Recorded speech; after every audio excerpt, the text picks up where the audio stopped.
Do I carry pictures of the nice guys on business on my phone? Yes, but they're very tasteful. The more fun I introduced into my relationship, the better it got. Flirtatious, all that stuff. And don't, unless you get specific requests, do not send dick pics.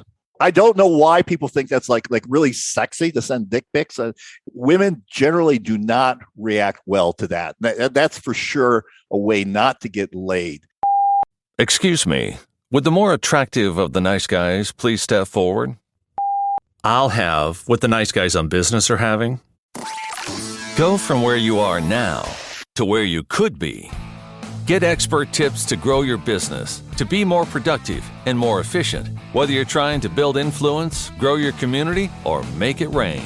Best-selling author of Nice Guys Finish First, Doug Sandler, can lead the way. The Nice Guys on Business is produced by Turnkey Podcast Productions. Now, here's your host, Doug Sandler. Nice guy community, today is the day that we get laid. Yes, we get laid more frequently and without begging. I mean, that never happens at my house. It always is less frequently and more begging. I'm trying to figure out how to get this done. Have I got your attention now? So great, because that's much more exciting than mouth surgery. Orest, I didn't know you did mouth surgery, periodontal surgery. Oh God, that fucking sucks, man. You spent 33 years inside people's mouths. Absolutely. Yeah. Well, Orest is our guest today. And he was that guy. He spent 33 years actually doing dental surgery, mouth surgery, as a periodontal regenerative surgeon. And now he gets laid more often than ever because he's got a better idea. He's helping older guys create kick-ass lives for themselves or for those that they love by sharing his own experiences on his podcast. So the name of the podcast is, fill in the blank here, it's Old Guy Talks to Me podcast. That's right. oldguytalkstome.com. Podcasts available on all the platforms: Stitcher, iTunes, the South Slovene Podcast Network, and everyone else. He's everywhere, and he is. I know Strickland is very, very shy about sharing our ages, but I am 56, going on 57. Orest is now 68 years old, and he is soon to be 69. Soon to be 69. How do you know anything about the internet? Do you actually know, where the pedals are for the internet, right? You know how to get there, right? So let me tell you this. So I have to hire people. I have to outsource a lot of stuff. And sometimes I outsource it to my kids. I spent about 45 minutes trying to download the Uber app on my phone. And I was unsuccessful after multiple attempts and several shots of vodka. And then I gave it to my daughter, who proceeded to do it in about less than a minute and gave me this look like, what's wrong with you, Dad? Yeah, but Orest, for the guy that spent 45 minutes downloading the Uber app, why does it only take you 16 seconds to find the porn apps on your phone? How is that the case, Orest? I gotta tell you, I gotta tell you. I mean, I don't play be any saint, but I don't do porn. It's actually there's a number of good reasons not to, but some guys like to, and that's fine. I'm not going to be judgmental, but actually interviewed a porn addict on my podcast, and wouldn't that be everybody that tunes into porn would be a porn addict? Not quite. No, it's where it actually really consumed his life. It was actually the guys that are addicted to porn, and this is actually a problem with young men. It's called PIDE, porn-induced erectile dysfunction. I did not know this. I'm ready to hear. Is that like excessive masturbation? Is that where it leads to? Well, it's actually excessive exposure to porn that is not. It desensitizes them to normal sexual stimuli. Yeah. And so they kind of have this idea that that's what sex is like. They see this, and they got this guy, obviously they're always usually buff, they it looks like they just came from the gym, and they're screwing this position and that position, over the toilet, in the bedroom. Well, there you go. We've just completely broken open the, or I said, hey, you don't mind if I'm like a little irreverent and stuff. And I'm like, no, we're called the nice gangbang on business right now. We're not even the nice guys. So these guys, they shoot all sorts of stuff into their dick. They're out there in the set for 4 to 6 hours shooting, and after a while, if you're just doing it naturally, it deflates. I would think so. Not that I've ever had it so excessively that I would have to even worry about it deflating. Orest, you live in Las Vegas. You spent 33 years as a periodontal surgeon. Is that degenerative? Correct. Surgeon? Yeah, Okay. that was in the Phoenix Scottsdale area. Tell me before we get into like the reason why you started the podcast and the stuff that you do and you promote, and I know you have a webinar that you don't have the title of the dates yet, so we can't promote it, but we will be promoting it. You listen out, Nice Guy community, for some stuff that we have coming up for Orest. But what motivated you? You know, when you were in college or even in high school or even in grade school growing up, did you say, you know what? I want to spend the majority of my life inside people's mouths, making it painful for them because I'm going to be doing gum surgery. At what point did you step back and realize, what the fuck did I do? Well, there was many times I asked myself that, but yeah, no, actually, you know, what's really funny was when I was in kindergarten, we all had to say a little poem about what we're going to do, and mine was about being a dentist. Little did I know that horror story would come true for me. That's kind of like the guy that's Stan Foote becomes a whatever that would be, what the hell, podiatrist. That's it. Podiatrist. Yeah. But no, I was at a point in my life where I was working as a bartender, having a great time. Oh, I mean, it was like it was the 70s, and you know, it was pretty much flower power, love the one you're with. Yeah. All that stuff. I actually my claim to fame is the bar that I worked with previously had been a house, and I actually had sex in that place when it was zoned residential and commercial. So wait, it was probably a house of ill repute at the same time. No. It was just a nice neighborhood that was right on the border of a commercial, and they were able to get the zoning for a restaurant for it. So it was pretty funny. Well, thank you for sharing your story of how you got laid as a bartender. But so go into this just for a quick second, because I'm really curious what leads people down to the career path that they go down, and certainly it could be a very lucrative career as a periodontal surgeon. But how did you even get into it to begin with? Well, there was time I was actually looking at medical school and law school, and this was a time where there was for every spot there was like 300 applicants or something. Right. I think it's competitive. It's competitive now too, but it was like just crazy competitive because that was kind of the thing to do, was to go into a profession, which doesn't exist anymore. Anymore. But so I was looking at that, and then I had a friend of mine. His dad was a dentist, and he was going to dental school. I looked at it, and I actually got accepted into law school, but I am dyslexic, which means I can't spell worth shit. Mm-hmm. And this was before they had Word and everything else. You have to be able to spell and use commas in the right places. And I couldn't. There's no. I mean, my life depended on it. I couldn't do it. And so I just said, okay, I'll try this dentistry thing. I'll look at it. And I eventually got into dental school. And then I did that, and I did okay. I was I was a good student, and then I practiced for a couple of years as a general dentist, and then I decided I really wanted to do surgery, and so that's how I got into that. Yeah, I mean, it can be a very lucrative profession. It can also be one. I know that dentists have one of the highest medical rates of suicide, because it is such a impeccable science and such an exact science that you can't fuck up in the, you mess up when somebody's eye tooth, you're not in good shape. That guy in malpractice will kill you. Yeah, I mean, I do, and it's to my advantage. I do have OCD, and there's certain things, and my wife sometimes laughs, and one of my kids has it, that they can't let the vegetables touch the meat versus touch the starches on their plate. They have to have it very separately. So I do have a certain amount of OCD, and if something doesn't work right, it just drives me absolutely. All right. So make the jump for me. So you go from the leap of being a periodontal surgeon to a guy that helps other guys get laid. Completely among other things. Other things. Hey, I was listening to your podcast. You talk a lot about sex on your podcast, and that's totally fine. I like that. But you also do talk about a lot of life's lessons to learn. So what are some of the lessons that you have learned from being a podcast host and have been able to impart your wisdom upon your eager community to learn what you're doing? Well, I think first thing for me, because really it's all about me. Doug. I mean, at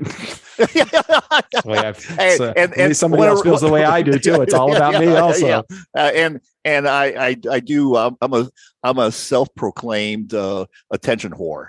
And so I don't have any problems with that. And then also I'm high maintenance, and whenever I show up somewhere, I usually tell everyone, I want everybody to know. I try to get everyone's attention. I want everybody to know that I'm high maintenance, so that when I ask you for shit, it doesn't come as a surprise. I like that. Hey, look, you're setting the expectation. You're really setting the bar right at the beginning. Exactly. And I'm also a hell of a tipper. I mean, I'm a very good tipper. Comes back from my bartending days and stuff like that. So, it's an interesting phenomenon, because as I go through this, now I'm going to get very esoteric and philosophical. Maybe I'll turn down my voice a little bit, go down. So, one of the things is that I've had an opportunity to meet some incredible people in various areas of life.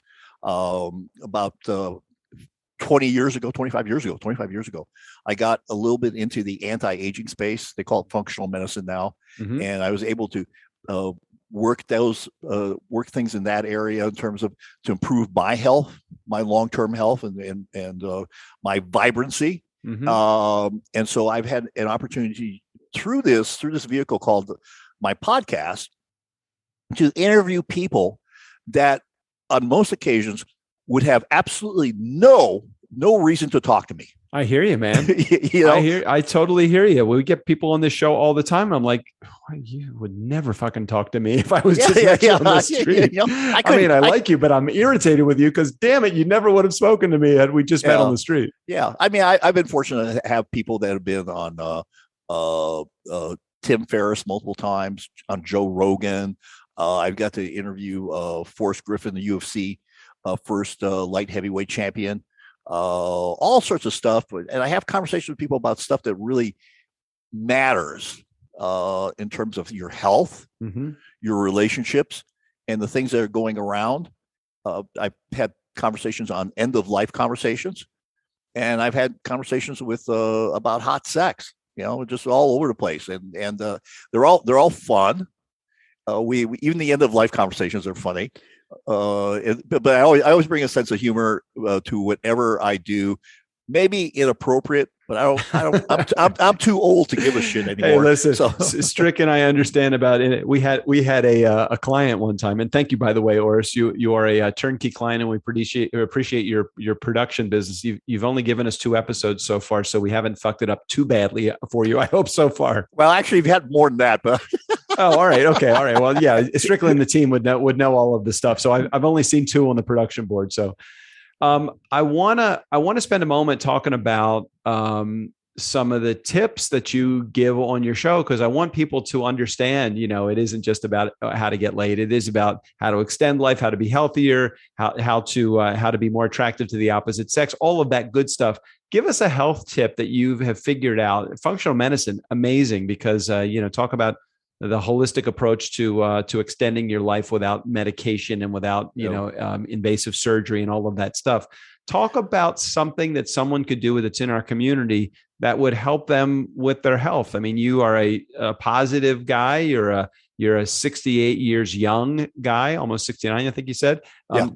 Tell me a little bit about some of the stuff that they could do just to extend their life. If you only had 3 or 4 minutes to talk to somebody, what advice would you be giving them about extending their life? Okay, I'm going to ask my time not start now, because I have one thing to say. I want one thing to say about getting laid. Most people, of course, most people in relationships, they fight. The 2 major causes of fight are sex and money. Yeah, that's like it. And then I'm not sure what else comes after that. It's not usually the act of sex; it's the lack of sex. That's probably the lack of sex. Okay, right. Okay. So let me say this, and then I can answer your other question about medical medicine. If you want to get laid more frequently without begging, if you want to have more sex in your relationship, stop using the word sex and stop talking about sex. That will definitely, if the more you do that, the less likely it is that you are going to get laid. And I will give you just, because this is going to be part in the standard. So this is a little tip, is instead of sex, I don't think you guys want something a little bit more than sex. They want spiritual, emotional, and physical intimacy. And that is something that your significant other also wants. And if you phrase it that way, it's a whole different conversation. Well, what's the conversation start like? How does that sound? Just give those that are in our community that are in a position where they feel like there's not enough intimacy, spirituality, and all the other things that you had mentioned. Give me a word or a sentence to say that that will help them to test these waters out a little. Can you do that? I can, and I'll tell you that the success of this will depend on where you're starting. Okay. Fair. And the worse off you are, the longer of a road it's going to be. Mm-hmm. It's going to be, and the flip side is that men have been known to turn around their relationships even after the divorce papers have been served. And so I would say start off with one, no expectations of any intimacy. Okay. Do not expect a quid pro quo, that I do this and you're going to give me that. Bargaining positions are adversarial by their nature. And I would say like, maybe the conversation goes like this. We have grown apart. When we were first married, we were very close. We had an intimacy. We laughed. We had intimacy. We really knew about each other. And then things happened in life, which is very true. I mean, we've had this happen. I mean, I'm not talking about something that hasn't happened in my life. Kids. I mean, talk about birth control. Kids. At first, when I was really I didn't get married until I was 40, and my wife, I was 45 when we had kids, so we were married for 5 years, and it was great. Like that picture of kids coming into your bedroom, and in the morning waking up, they're 2 and 4, and waking up and that sounds really nice, but that really does kill any intimacy. I'll guarantee you. Mm-hmm. And all that stuff happens. There's stress about money. There's stress about this, and if most of the time it's the woman who ends up taking care of the kids, and she's beat to death. I mean, we all got that experience of taking care of the kids when we haven't taken care of the kids, and I'm going to go, oh my God, this is the hardest thing ever. Yep. And so I think that's the conversation starts is, I would like to regain and build upon and make it better that spiritual, emotional, and physical intimacy that we had in the past. And I want you to tell me what do you think needs to happen to do that?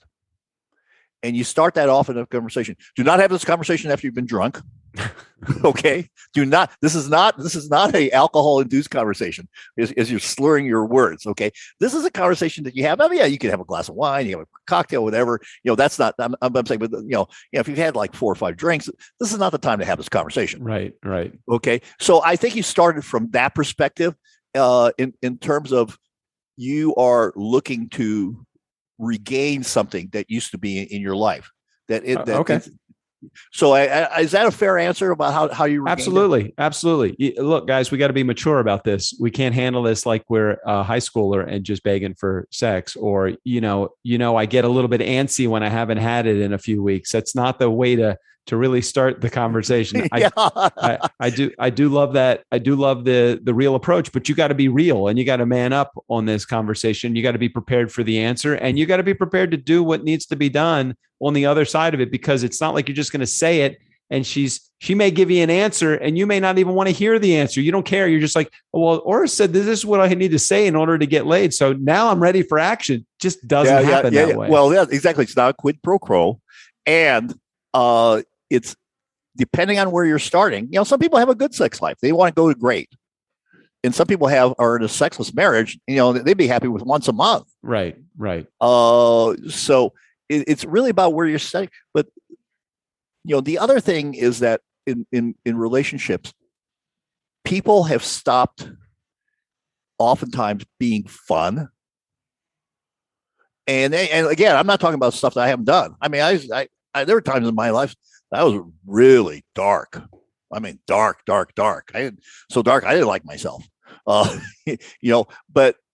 the more fun I introduced into my relationship, the better it got. And I mean, really, I mean, flirtatious, all that stuff, and don't, unless you get specific requests, do not send dick pics. I don't know why people think that's like really sexy to send dick pics, so women generally do not react well to that. That's for sure a way not to get laid. Send a dick pic, especially to a complete stranger. I don't recommend sending it to your wife. I think there might be that, I don't know if you know statistics, the fourth degree of standard deviations. That's when stuff falls into the 99.99 higher than that level. There may be that one person out of 5 billion people on the earth. There's probably 50 that really like that. But I get it. All right, I'll stop. I promise I'll never do that again, Orest. Yeah. You should just delete those that I send to you now, though. Yeah. So you mentioned there's two. Oh, go ahead. I just need to stop for just a second. Yeah, absolutely. See, this is what happens. See, Orest is 68, almost 69 years old. And obviously there's a prostate issue that's going on. He had to quickly jet out of here. And he is back in the chair. Orest, I did just blame your pause on a prostate condition. So just so you know. Yeah, well, that does exist. That does exist. I just the TV came on. I'm like, oh my God, what happened there? Hey, so you mentioned there's two things that are generally points of contention in any marriage, and one of them is sex, and the other one was finance. And I'm curious, before we get onto the health side of things, which is probably the area that will extend most people's lives, although more sex and more money could probably extend more people's lives to a certain degree. What's the biggest conversation over money that you typically get? If somebody's coming on your show or they're talking to you, what are they hearing as the biggest complaints that are out there? We don't have enough money. We don't manage our money properly. We need more money. You don't make enough money. You're lazy. You're no money coming in. What's the stuff that you generally are hearing? I hear, I think a lot of that.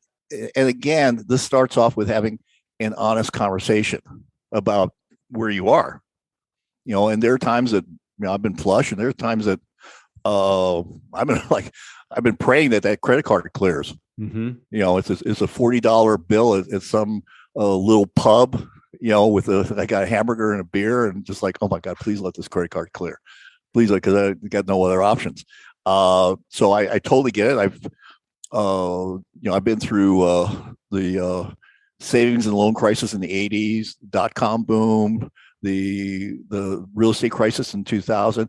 I remember when returning Christmas gifts to pay rent. So it's not. So I think it's having frank conversations and meeting expectations. And I think if you lay it out there, like facts that are, And then some people say, well, you need to go make more money. Okay. You got to know that there's opportunity costs involved with that. It's going to spend less time with the family, health, more travel, all those things. And you work on that together. And for me and my wife, it's kind of like, if we're buying something that usually is above $300, $400, $500, we're going to have a conversation about it. Mm-hmm. It's not like, oh, you can't have that. It doesn't end like, oh, you don't have it. It's kind of like, okay, that sounds fine. Hey, Orest, what's do you have kids? Yeah, 2. And how old are they now? One's 23 and the other one is 21. Think back to and maybe these are conversations that you will be having in the future, or maybe they were conversations you've already had. Think back to some of those conversations that you've had about money with your kids. Where have you gone right in your conversations with your kids when it comes to money? We were pretty honest with them about where we were financially. And so that was always the thing. We never really tried to pretend about where we were, and so that was probably the biggest thing. I mean, we didn't get into like, okay, well, we're down to our last few $1,000s or whatever, but we'd say like, we would say things are tight and we can't do certain things that we used to be able to do. We would have those conversations with our kids, and we've also, my wife more so than I, incredibly frugal. My kids shop for stuff at Goodwill. Now they both have great jobs. One's an engineer and the other one does data analytics for a corporation. I mean, they're putting down some good coin, but they'll go into a Goodwill. Now, folks, let me tell you the truth about this. Go to a Goodwill in a really expensive neighborhood. Yeah, man. You'll see some really good stuff. You know, it's funny you say that. Where we just moved from in El Segundo, which is just outside of Los Angeles, you'd go into the local Goodwill and it's like a freaking Goodwill superstore. You'll go in there and you'll see stuff that people wore literally once. They spent probably $100, $200 on a shirt or a jacket or something, and you put it on, and you're like, "This is brand new. Hey, this still has the tag on it." Well, exactly. A lot of it still has the tag on it that was never worn. Never. No, it's insane. And so they'll go in and they'll buy like $300, $400 dress for $30 and like going like, okay. Well, if you think about it, look at the stuff in your closet. I'm not a big fashion hound, as is evident through my excessive t-shirt wearing. But there's basically nothing in my closet. But the stuff that's in week 7, lesson 2 of the standard. Wear a lot of t-shirts. We talk about that. Well, it's amazing. I'll look at, I think I have one jacket. Now, I don't have a traditional job. I'm a podcast producer, and the rest of the time I'm spending podcast doing audio, no video at all. But at the same time, every once in a while there's something you got to dress up for. But why am I going to spend $1,200 or $600 on a suit when I can go into a secondhand store like a Goodwill and buy the same jacket for $25? It's crazy. And I still wear it the same infrequent amount that I would the $1,200 jacket. Yeah. So for guys, if you really want to, how should I say, get your woman's eye, stretch your dollar. You want to get your woman's eye. No, actually, this is the one place I would not buy some fancy party shoes. Party shoes. I've got a few. I got Bruno Magli and Steve Madden, and the gold stitching on the Steve Madden shoes will dress up a black pair of pants like incredible. So you're saying shoes can get you laid just as easily as a $400 pair of pants. You can buy $50 shoes and still do well. Think of shoes as kind of like peacock feathers. I got it. All right. So we've talked a little bit about money. We've talked a little, and by the way, conversations that we had with our kids. And I think it's probably because my mom instilled this in me as a kid growing up in a family. My mom was a single mom growing up. And for us, we were always taught about the importance of having good credit, the importance of paying your credit card bills every month if you're going to use a credit card, the importance of saving money that comes in the door. $10 comes in the door in income, take $2 or $3 and put it in the savings account. We've always done that, which is, partly why I have a couple dollars in the bank. I have a good credit score. There's a lot that can be said about you can go far way in today's day and age, especially just on credit score alone, not having any money in the bank. Sure. Absolutely. So I've enjoyed having those conversations with my mom. All right. We've talked about finance. We've talked about sex a little bit. And now I want to talk about some of the ways that people can get healthy. If we want them to get healthy, like right now, like I gotta get some people that have got an extra 75 or 100 pounds, added to their frame. I got to help them get a couple of pounds off that if they choose to. Oftentimes we're not realizing that the food isn't what's doing it to them. It's the bad habits that they've set up for the entire life and some of the wounds that they have going on. So it's just as much in here as it is in the stuff that they're putting in their body, but they're putting bad stuff in their body. So tell me some ways to get people healthy. Well, first of all, I think a steady diet of a quart of pickle juice every day. Wow. I don't know if I could do that. Or can we come up with something else?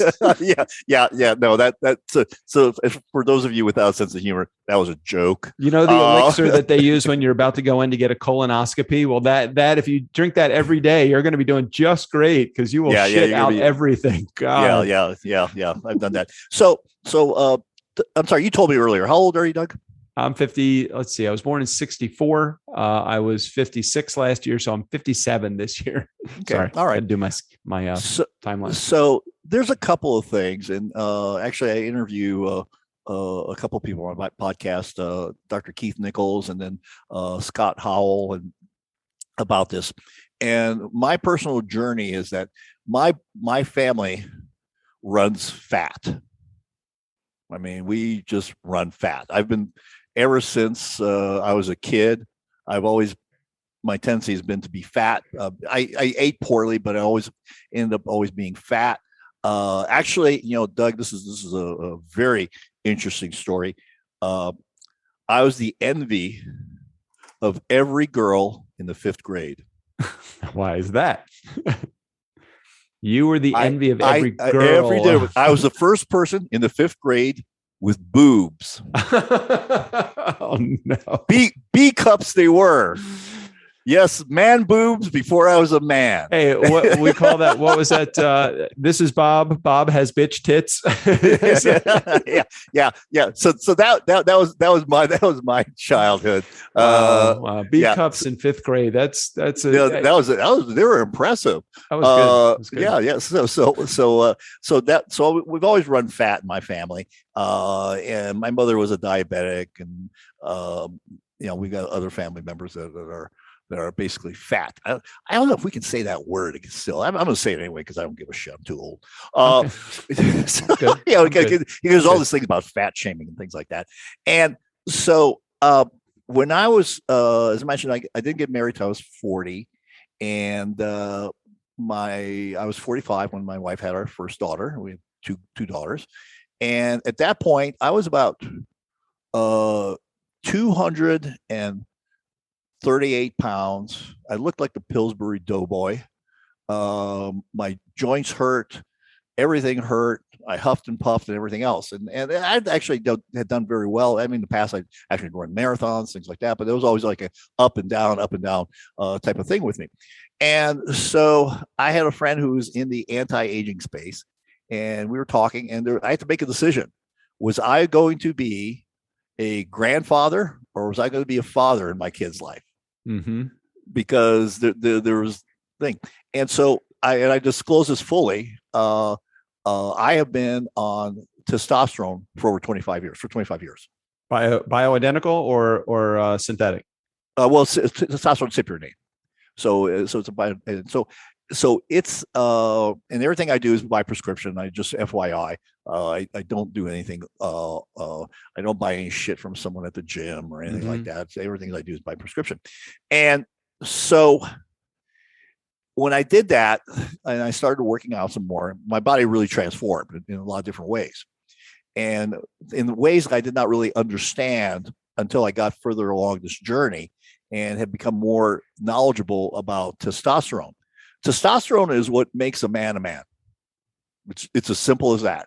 Muscle mass, keep you lean, mental acuity, assertiveness. Actually, it has heart protective benefits, all sorts of stuff. And what happens with men, and you may not be aware of this, is there's actually several studies called, one of them is called the male normative aging study. And there is a generational decline of testosterone in men over the last 30 years. And actually, it's been going on longer than that. Okay. And so what you're seeing is that, like the laboratory companies that do your blood work, one of them just dropped what the high range was from 1100 to 960. To try to just to make it more in line with where generationally we are right now. Exactly. It's not, these lab values very often are not the lab values of healthy people. They're the average of the population. I know. What was crazy about that is, I don't have high cholesterol, and yet my cholesterol came back at 210, and 210 previously or currently is a high value for cholesterol, but they don't take into account I forget if it's HDL, LDL, right. It's a ratio. It's a ratio. Yeah. Right. Healthy. HDL. Healthy is H. Lousy is LDL. So actually, yeah, my cholesterol is high, but my ratio is actually excellent. Right. And so, but getting back to this whole testosterone thing.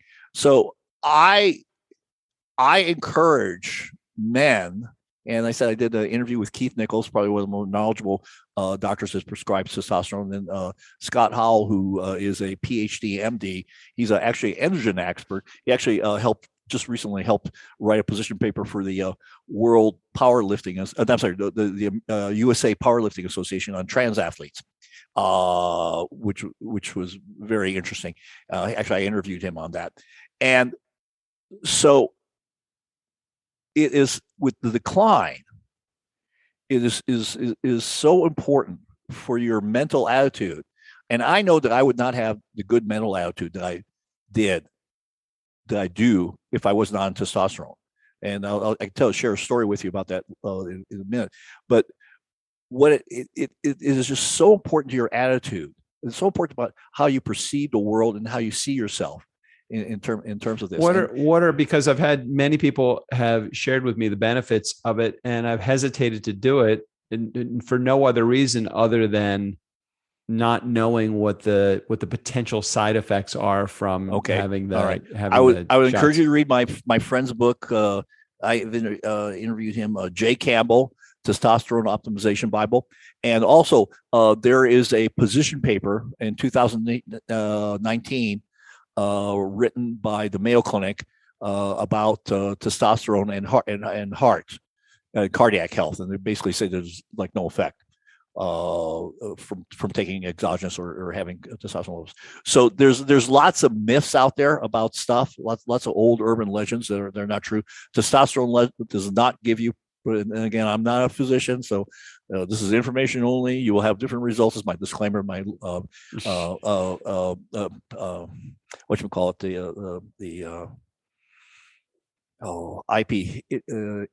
lawyer. What's that for? No, you're right. Intellectual property. Yeah. Intellectual property lawyer has right. Yeah. You will have different results. You're responsible for your own shit.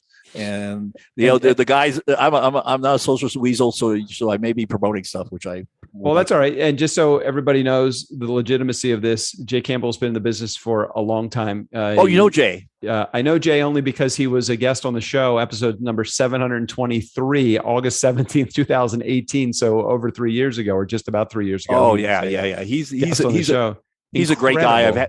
I've had and the guy's just a wealth of knowledge in the subject. He was a little bit of a fire hose when he came on the show, because it was like, whoa, we went. Literally in 35 minutes, we went 7 miles deep. And I was like, I hope we just didn't blow everybody out of the water, because and I got a copy of his book, which is literally, when you said it's the Bible, that's what triggered me. I'm like, I remember reading portions of that Bible. Thinking, and like, hundreds and hundreds of footnotes. It's not like his opinion. It's like all back. Jay's a great guy, and I'm happy to include him as one of my friends. So would you say that testosterone supplement or injections were are one of the key indicators or reasons for you for being healthy into your late 60s? Absolutely. I will tell you that I like to go lift in the gym, and I had some bicep tendon injuries and things like that kind of held me back for a little while, and I've gotten over them. But right now I'm lifting 90-pound dumbbells, benching. Wow. I want to get back to 100. The most I've ever done was 110. So I want to do that. That doesn't happen. I mean, it's funny. You're lifting 90-pound dumbbells, and I am a 90-pound dumbbell. So Doug, I'll tell you that, first of all, just taking it and not doing any exercise is not going to do anything. Okay. I mean, it's not like I wish it did, because there's days I don't want to go into the gym. And believe me, there's days I don't want to go into the gym. I like to just lay in bed and drink mimosas and maybe take a tub. Talk about my morning. You talked about my morning. You're like, you're the only thing in my entire fucking day, Orest, is you. I'm like, how do I wanted to reschedule it. No, I'm just kidding. Yeah. No. The whole idea. I don't know if you know, Winston Churchill used to have every morning he would take a bath, and he'd have a bottle of champagne and smoke a cigar. He smoked many cigars during the day, but I only know that because I saw I can't remember the name of the show, but Queen or Elizabeth, the Queen, the Crown or something like that. The Crown. That's right. I saw him in the bath with his secretary, who was outside the door taking notes as he's in the bathtub. That was him. He was quite the character. All right, so testosterone's the way to roll. I would say, yeah. Now I'd be very cautious about this, okay? Because when I started down this path, like nobody was taking it. And my primary care doctor was like giving me all this shit about it, and like, okay. And turned out that I was fine. But right now, there's lots of what they're called, T-mills. Everybody's advertising testosterone and things like that. And again, I'm not a physician. I don't know your particular case, but usually they try to give you a cocktail stuff, including aromatase inhibitors. And I interviewed Scott Howell on the drawbacks of taking aromatase inhibitors, which is basically to keep your estrogen down. And estrogen is very important. It's important for your heart health and your sleep. And so you definitely don't want to block it. So I think that's one of the things that's real important. So let me tell you a story about this. So I was in New Zealand with my youngest daughter for a little bit over 3 weeks, and because I don't like to travel abroad with my medications, I did not take it. Okay. And so the half-life of testosterone cypionate is about 8 to 10 days. Mm. So, okay. So about day 8, I'm on the phone with my wife, and my wife goes like, "What's wrong? You're really negative." I'm like, "Oh, no, I'm fine. I'm fine. I'm fine. Fine." And that was believable. And so she goes, and then we were on the phone again 10 days, 2 days later, day 10 into our trip, and she goes like, "Did you take your testosterone?" I go, "No, I didn't want to." I said, one bad day with a border agent, next thing you know, you can trying to find lawyers in New Zealand. Blah, Right. blah, blah. Right. Yeah, you don't want to do that.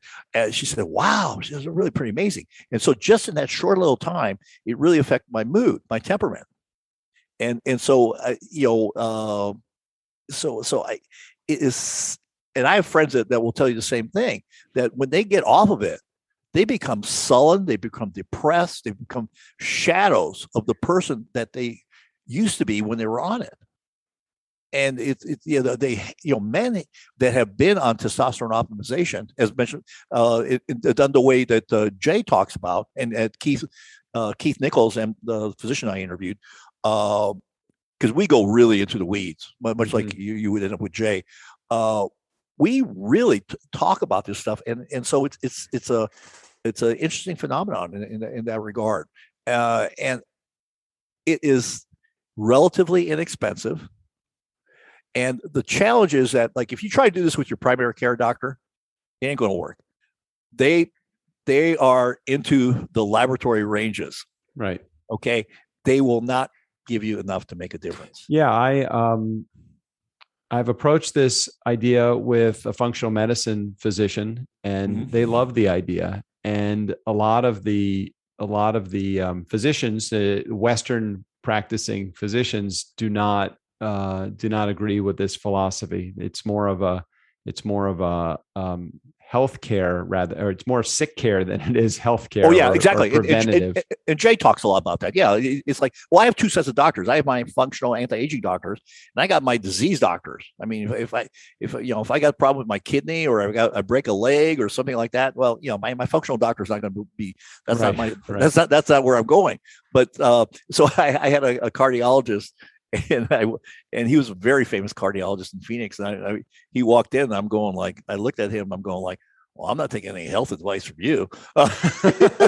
He's a short, pudgy guy. It's like, yeah, okay, maybe you know how to put a puffing cigarettes in the corner. Yeah. It wasn't quite that bad, but I was just laughing. I was going like, I don't, no. So I think that's one thing that men should look at and be very careful about who you pick on that. Don't go for some cheap place. And again, your primary care doctor. I mean, I've been on it for 25 years. I've never been able to get my primary care doctor as much as I harass. I'm on first name basis with all my doctors, and I harass them. Yeah, I had one that for another. I had a pulmonologist, and I walked in and I go like, "Greg, you got fat. What the hell happened to you?" Yeah, that was my first words out of my mouth. He goes, "Yeah, I don't have any energy." And actually, I got him to go on testosterone, and he's like 3 months later, he said, "Wow, that was amazing. He's amazing turnaround." So Orest's show, Old Guy Talks to Me podcast. It's at oldguytalkstome.com. Just check out his podcast over there. Let's get into it a little bit. Tell me a little bit about the show itself. What motivated you to get the show off the ground and rolling? And you're 80 some odd episodes in, or something like that. Yeah. How has your experience been in the podcasting space? It's been great. As we mentioned earlier, this is the opportunity to speak to people that normally wouldn't talk to me. I just entrees to do things, and a lot of them have been very gracious.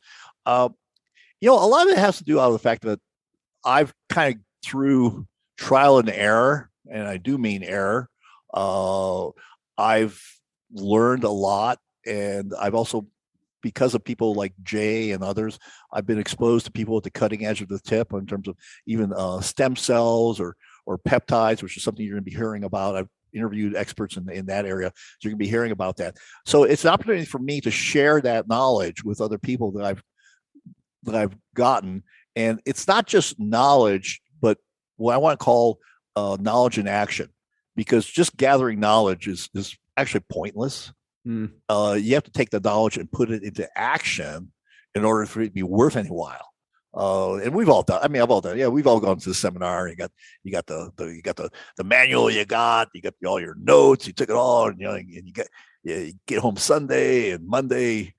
You forgot about it.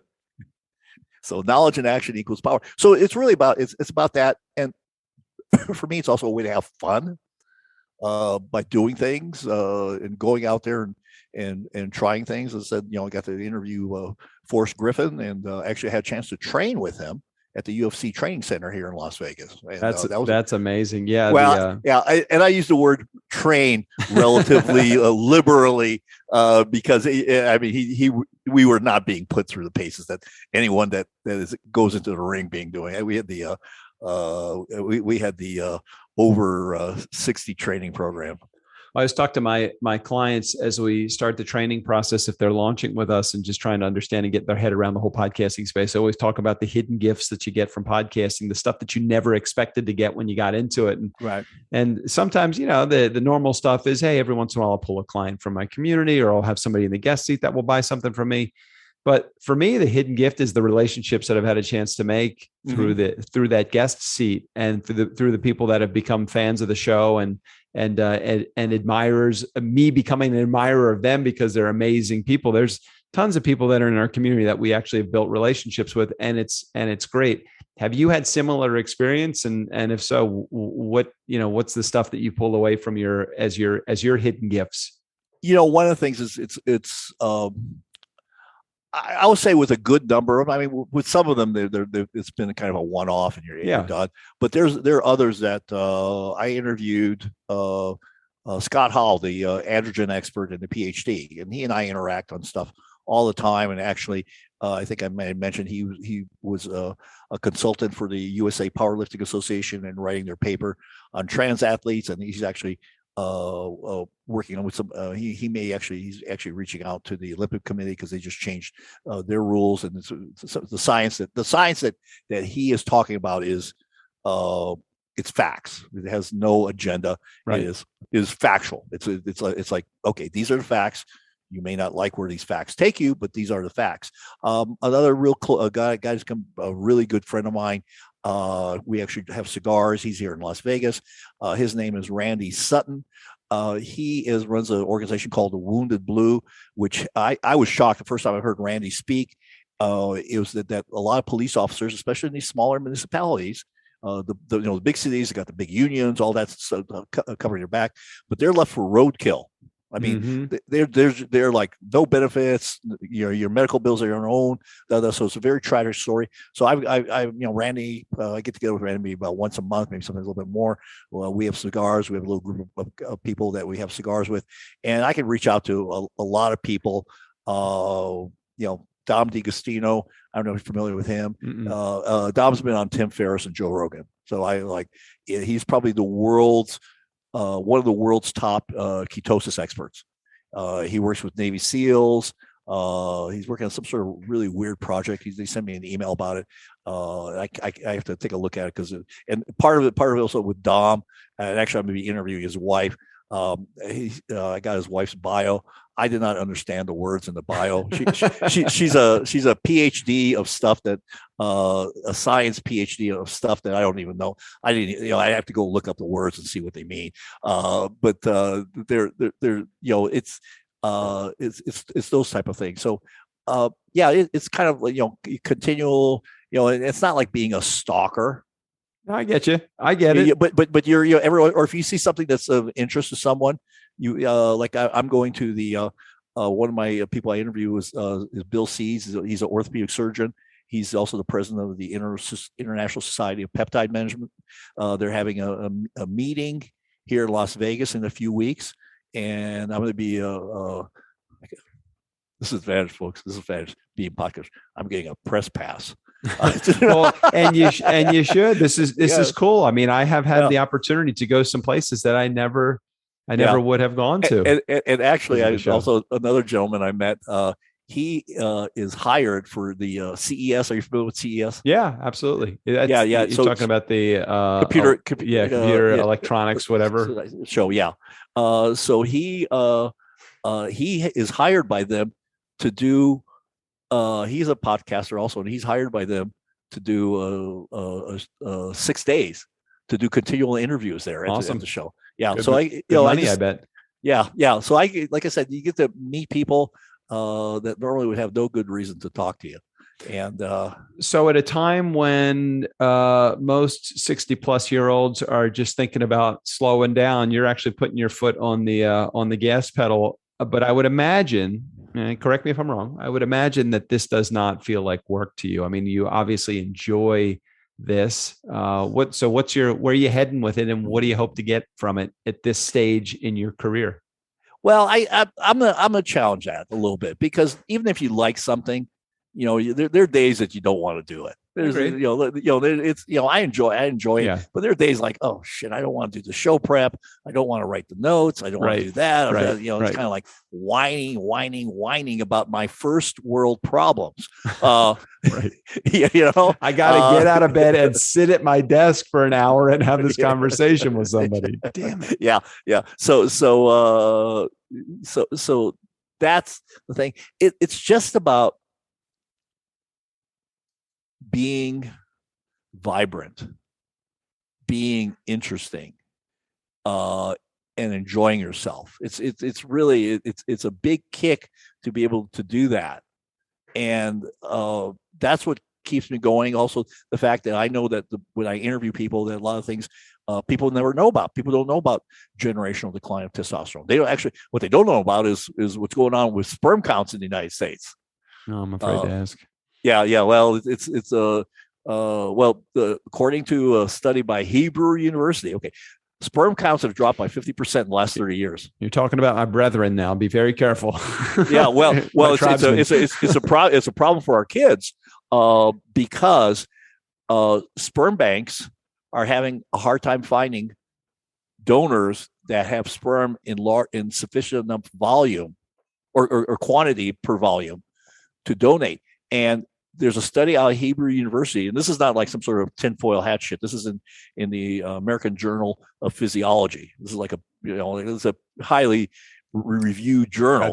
Gotcha. Their comment was that by 2050, most men in the world will be infertile. And is there a reason why? The big thing is the big culprits are endocrine disrupting compounds. The pesticides, plastics, GMOs, right? all that stuff. That's basically environmental toxins. Yeah, and the quality of women's eggs is also going down.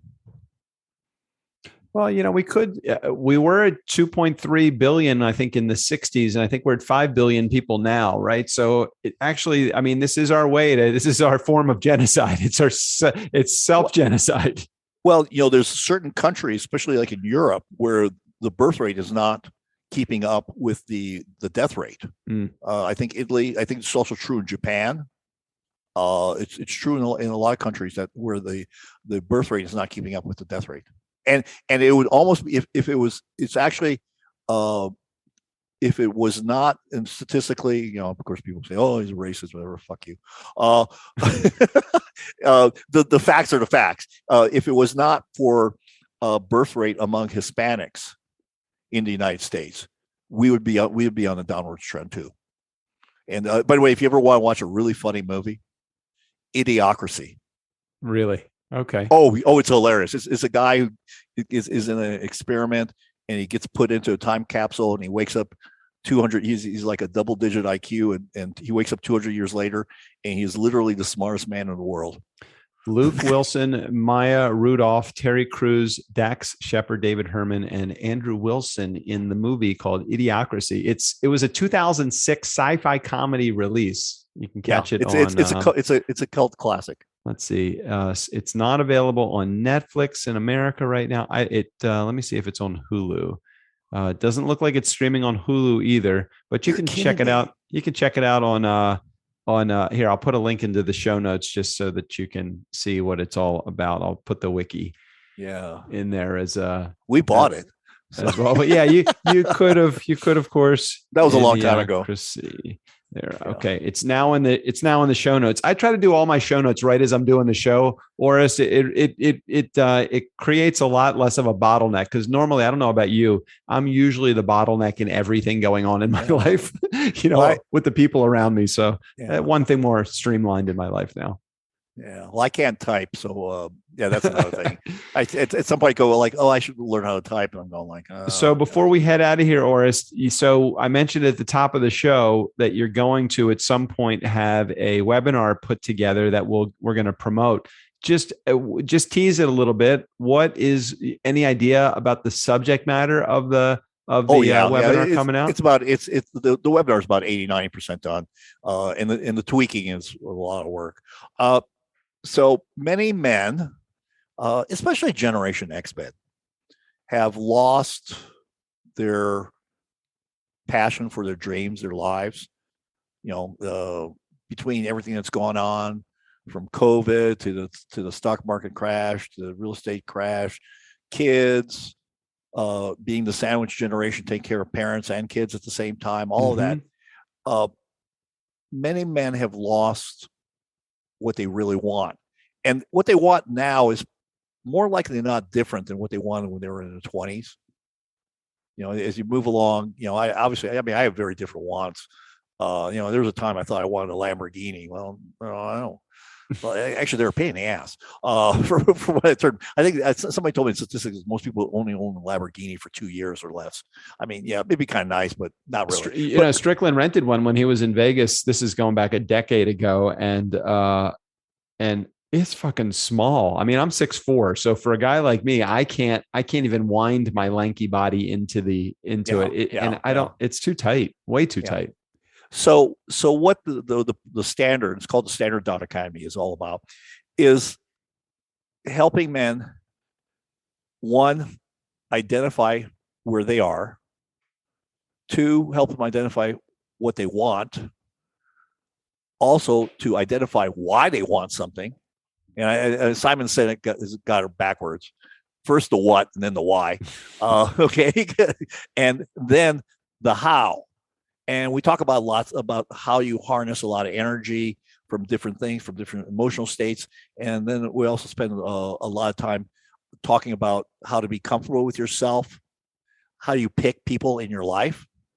Because as the saying goes, I'm a great believer of this, you are the average of 5 people you hang around with. Yeah.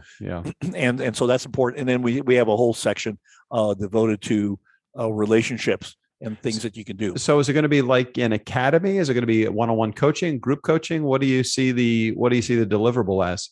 Well, it's first of all, it's going to be initially it's going to be live, a live webinar, and then we're going to be recording it. Then it'll be an on-demand webinar, and there'll be time for interaction with me. And then later on, we're going to develop a one-on-one coaching program. Well, I know that my community will embrace that. I think it's something that I don't know that enough men really live consciously. I really do think that we live oftentimes in I'm just going to take life as it comes scene. And if I got a positive attitude, then I'll win. And if I got a stinking attitude, sometimes I'll win, sometimes I'll lose. I don't think that they realize that, you get back exactly what you put out there to the world. So living consciously is the way to go. Yeah. The conversations, and we spend a lot of time on this. The most important relationship you have is the relationship you have with yourself. And that is determined by the conversations you have with yourself inside your head. And if those are bad, your life is going to suck. If they're good, your life may still suck because they may be delusional. But I think a realistic appraisal and having good conversations and asking the right questions. I'm a great believer, and my wife and I are both great believers on, 10 to 20% of the time on the problem, 80 to 90% of the time on the solution. So we're always like, we kind of like so stuck in the problem. I remember reading a book by Shad Helmstetter, What to Say When You Talk to Yourself. And this is probably in the early 90s. The book came out in the mid 80s, and just is amazing how we treat ourselves. And if we were to say the words to someone else that we oftentimes say to ourselves, that we would end up oftentimes with a black eye, because we punch ourselves all the time mentally. So it's time to knock that shit out. But I'm looking forward to the webinar. You'll let us know when it comes out, because we can promote it to our community. And I'd love to participate in the webinar as well. So please let us know when it happens. Absolutely. Doug, I want to thank you. I know we ran over. Ran over. That would require having a schedule or a. Oh, okay. All right. Okay. All right. No. Well, I thought originally said for 35 minutes. But as I mentioned earlier, I am an attention whore, and so I love the sound of my voice. As a matter of fact, I play a recording of my voice when I go to sleep. No, I don't do that. I'm Orest. I'm the old guy. Oldguytalksto.me.com. You probably could sell yourself some shit also. Yeah, my wife would kick me out if that was. All right. So everybody in our community, don't forget, head over to Orest's websites. I'll give you both of them, and they'll also put them in the show notes. Oldguytalksto.me.com for his podcast, and oldguytalks.com for his blog, and a whole bunch of great information. I also put a link in there for the episode that I had with Jay Campbell, episode 723 on the Nice Guys 3 years ago, and also for the movie that we basically mentioned a few moments ago, Idiocracy, as well. Orest, man, thank you for being on the show, and thanks for sharing your wisdom here. All right. Thank you, Doug. Nice guy community. Never underestimate the power of nice, or the power of being a nice old guy as well. Special thanks to Orest from oldguytalksto.me.com. All of his information, including access to his website, his show, all the stuff right there in the show notes. Steve O'Brien, take us out of here. For the Nice Guys on Business, I'm Steve O'Brien. Fill up your week with the Nice Guys. Side effects may include tingling, numbness, urinary incontinence, the need to watch the Kardashians. If you have an erection for more than 3 hours, call your friends to brag. The Nice Guys on Business is not for everyone. Consult your physician before usage.